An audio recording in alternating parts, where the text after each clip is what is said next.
everyone! Welcome back sa ating channel Talk and Tell America. Ang ating topic ngayon guys is purely opinion ito about sa social media blogger na nag-accuse sa isang blogger. So, ito ang ating pag-usapan ngayon. This is all happening in the Philippines right now. So, si Mr. Raffy Tulfo, isa yung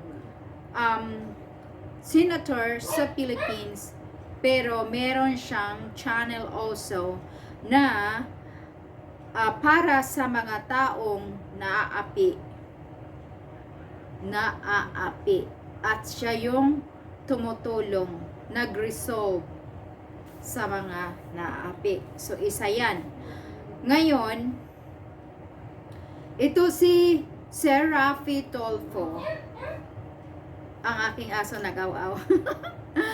Ito si Sir Raffy Tulfo. Talagang well-known na yan guys. Matagal na yan sa social media yung Raffy Tulfo in action. Before pa siya nag-senator, nandyan na yan. So talagang matagal na siyang tumutulong sa mga tao sa Philippines nga naapi. Kahit foreigner, tinutulungan niya yan. Iba-ibang klaseng tao, tumutulong yan si Sir Raffy Tulfo. Basta pupunta ka lang doon at mag-complain ka, nga ganito, ganyan, inaapi ako, itong ginawa nila sa akin, tapos siya yung magbabalance. Tapos ngayon, minsan nga, hindi minsan, like all the time, kung mahirap talaga ang mga tao, bibigyan niya ng pera, tutulungan niya, minsan gift pa shopping, maraming foreigner nga, tinutulungan niya, pinapauwi niya silang sa kanilang bansa, tapos pinashoppingan pa, pinabaunan pa ng pera, ganyan kabait, kabuti si Raffy Tulfo. Ang dami talagang tinutulungan niya. Tapos syempre nandyan na siya sa politics, so marami ring na nang babas sa kanya. Part na rin yan yung mga artista, mga celebrity, mga politics, kung nandyan ka dyan, public figure ka na, talagang merong magbabas, mga basher or trolls sa inyo. So, part na yan sa life nila. So, ngayon, itong issue na to, nga, yung isang vlogger na taga-Philippines, ang usading vlogger na taga-Philippines, ang nag-accuse na vlogger ay yung MG Vlog. Itong isang vlogger na nag-accuse sa isang vlogger, ito yon ang binigyan ng komento. Talaga namang 100% komento ni Sir Raffy Tulfo sa PNP, yung Philippine National Police. So doon na kitaan ni Sir Raffy na merong mali ang PNP. This complainant vlogger, para bang kinampihan ng PNP. Kasi nga nung pag-aresto nila, on the spot, pinasuot agad-agad ng uniform, as in jailer uniform. Tapos, press conference agad-agad. Tapos, nandoon na yun sila sa press conference, pinapayagan ng PNP na ang complainant vlogger minumura ang accused. Pati yung wife ng complainant vlogger sumasali din, nililiit at minumura din niya yung accused. Tapos nandyan yan sa surrounding, nandyan ang PNP. So pinapayagan ng PNP. Para bang ang complainant vlogger tumaas, lumaki ang ulo dahil ang lahat ng mga PNP ay kakampi niya. Samantala yung accused, nawala ang rights kahit sa papagsalita, hindi pinapasalita. So it means the PNP rip off the rights, the human rights of the accused. And kaya na si Sir Raffy dahil hindi yan tama, which is I agreed. Hindi talaga yan tama, mga PNP. Na kayo, kinakampihan nyo. Bias kayo. In my opinion, that issue ngayon, bias kayo. Kinakampihan nyo yung vlogger na complainant. Samantala yung accuse pa yan ha. Bakit nyo ginaganyan nga accuse pa yan? Accuse, as in, accuse lang. Hindi pa nga yan guilty eh. Ang naka number 1 nga nainisa ni Sir Raffy Tulfo because yung nag-complain ay yun lang na binabalahura lang daw siya. Fixation? I think it's fixation complaint. Yung binabalahura siya sa kanilang pagbablog. Which is, nag-aaway yan sila eh. Yung complainant vlogger sa yung accused vlogger, nag-aaway naman talaga yan sila. Mga vlogger nag-aaway. So, dapat, walang kinakampihan ang PNP. Pero, kinakampihan ng PNP ang itong complainant kasi yung accused vlogger daw ay ganyan na talaga ang ugali niyan. May mga records na yan. It doesn't matter kahit may record na yan dyan sa PNP nyo, yung accused ngayon, yung inaccuse sa accuser, it's not even a high level. Okay? It's just asphyxiation. Nagmumurahan yan sila. Parihas yan sila. Bakit kayo mga PNP na bias kayo? Dapat hindi nyo pinapayagan yung isang vlogger nga nag-complain na mumurahin at bastusin yung accuse pa ngayon, di ba? Hindi pa nga yan nahatulan, wala pa nga kayo, hindi pa nga yan priso eh. Ina-accuse lang on the spot, nagpa-ano na kayo, nagpa-press conference na kayo, what the heck? Bakit hindi nyo hanapin yung may mga kasalanan nga sobra-sobra pa, as in double-double, triple-triple, nakapatay ng tao, o yung mga contractor dyan, lahat-lahat ng mga ano, bakit kayo mga PNP hindi nyo pina-press conference? Talagang agree ako kay Sir Raffy Tulfo. So, this vlog is for, in the Philippines, for the Filipinos only. The Philippines has a human rights constitution, okay? Every individual has a human rights. Huwag nyong i-rip off ang rights sa kada isa ng isang tao individually, okay? Kayo kasi nasa Pinas, porket nandoon kayo sa taas na posisyon, yung walang posisyon, inaapi nyo.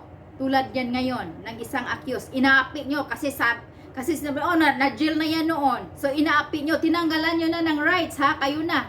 Mismo, nag-trial dyan. Wala pang ang trial sa lawyer. Kayo mga PNP, kina-trial nyo na dyan, di ba? Pinapakita nyo nga, hey, I have the power. So, I agree with Sir Raffy Tulfo's opinion and comment. It's not even really opinion. Sir Raffy Tulfo demand you PNP na stop, quit that kampi-kampi attitude.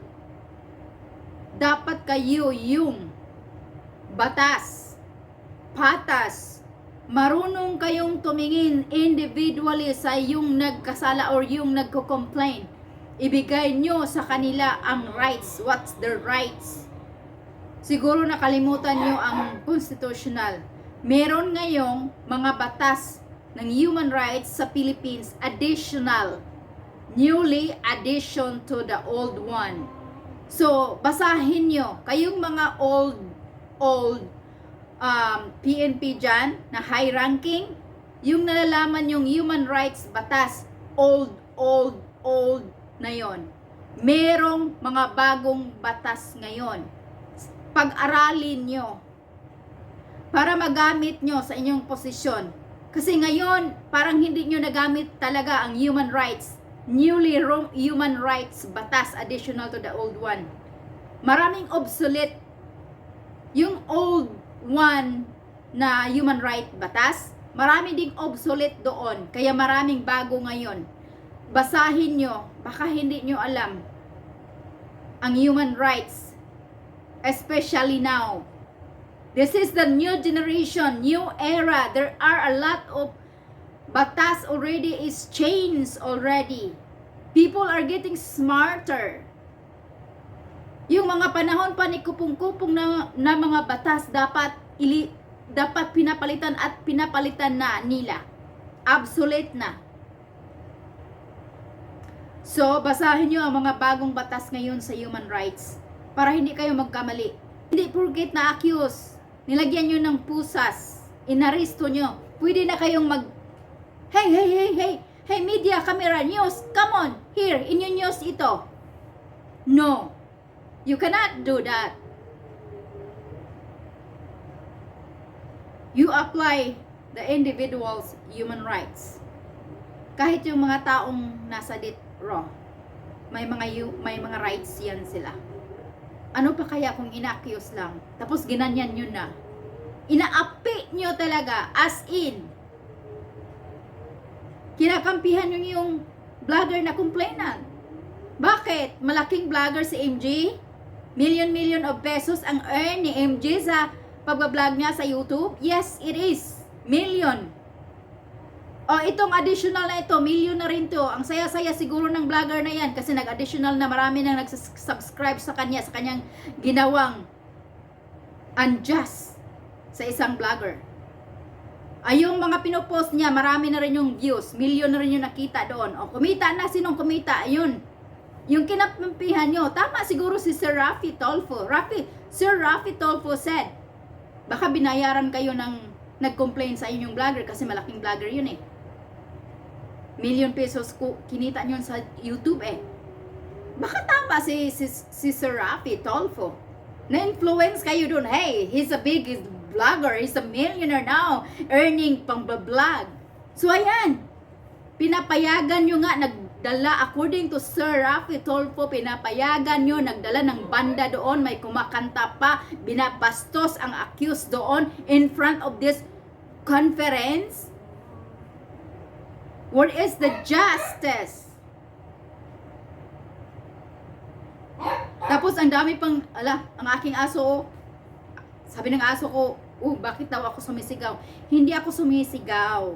This is really just my voice when I have to express my feelings. I feel this because I am a human being. I have a rights and I see already. I read, I listen, and then I analyze. I am not doing it for idol. No, I'm not. I am for humanity. Kung saan yung inaapi, doon ko nagbabase. Si Sir Raffy Tulfo, bakit nagustuhan ko yan? Yung ginagawa niya dahil pinoprotektahan niya yung inaapi. Like that. Kasi sa panahon, kasi alam ko dyan sa Pinas, kung sino yung mayayaman, yun yung may power. Kung sino yung mahirap, yun ang kawawa. That is true, right? So this vlog is for the Filipinos only. In this issue, in this topic. I never blogged something like this ever before, but today I have to because this is unjust. This is unjust and it involved the bloggers and I am blogger too, but I choose my blog. I blog informative. Kindly informative, educational, something like that. I agree 100% to Sir Raffy Tulfo. Hopefully this is not gonna happen to any other people in the next future, in the near future, or even in the next generation. I hope the laws in the Philippines will change to a better one. So, the new generation can have a peaceful, wonderful, prosperous life. Hindi yung tulad noong panahonan ko, ang mayaman ay lalong yumayaman. Ang mahirap ay lalong naghihirap. Kasi porkit mayaman ka, sila na yon ang may power. Kahit nagkasala sila, sila pa rin ang nanalo. Because meron silang kakayanan. Ang mga mahihirap walang laban. Kahit walang kasalanan, nagiging nakasalanan. Yan ang kapanuhanan ko doon dyan sa Pinas when I was growing up there in Pinas. That is what I live for. So now, in this generation, I wish the laws in the Philippines will change for a better. So I urge all the Filipinos, the next president, that you vote, choose the person who believes in humanity, in human rights. That is very important. So there is a balance. There is a balance or patas. Patas na justice. Kahit mahirap ka, bibigyan ka ng tamang justice. Kung mayaman ka man, bibigyan ka ng tamang justice. Patas. So, vote for the person who believe in humanity. Human rights. I have to blog this purely for the Filipinos only who lives in the Philippines. I am a U.S. citizen, and there's a lot of people, there's a lot of Filipino here in the U.S. are U.S. citizens. So if they are a U.S. citizen, we don't have rights in the Philippines. But I did blog like this, so it is so wonderful, and I'll be happy that the law in the Philippines will be changed for the better, because my family, 99% of my families are in the Philippines. So still, I am a Filipino in so many ways. Okay? So thank you so much, and I'll see you in my next video. Bye-bye!